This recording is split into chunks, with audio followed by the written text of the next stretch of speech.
বসে বসে সফলতা আসে না রে ভাই। সফলতা অর্জন করতে হইলে অনেক পরিশ্রম করা লাগে, অনেক সময় দেওয়া লাগে। এই জন্য আপনারা আপনাদের ব্যবসা প্রতিষ্ঠানে, কৃষি সেক্টরে, কৃষি জমিতে আপনারা অনেক পরিমাণে শ্রম দিবেন এবং কি পরিশ্রম করবেন, তাহলে আপনারা এই সেক্টরে সফলতা অর্জন করতে পারবেন।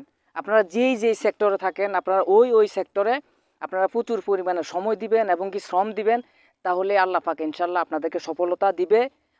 এই বাংলাদেশ সহকারে সারা পৃথিবীতে যারা বিভিন্ন সেক্টরে সফলতা অর্জন করছে, সফলতা পাইছে, তাদের লাইফ স্টাইল গেটে দেখবেন তারা প্রচুর পরিমাণে সময় দিয়েছে এবং কি প্রচুর পরিমাণে কষ্ট করেছে, তাই তারা সফলতা অর্জন করেছে। আপনারা বিশ্বাস না হলে আপনারা বিভিন্ন গুগলে, বিভিন্ন অনলাইনে তাদের লাইফ স্টাইল ঘেটে দেখবেন তারা কি পরিমাণ কষ্ট করেছে। তাই আমরা প্রচুর পরিমাণে কষ্ট করব। আমি নিজেও প্রচুর পরিমাণে কষ্ট করি সফলতা অর্জন করার জন্য।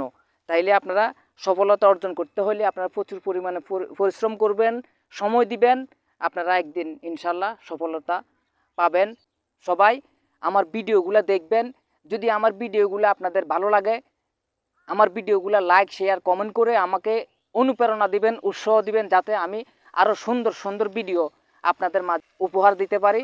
সবাই ভালো থাকবেন, সুস্থ থাকবেন। আল্লাহ হাফেজ।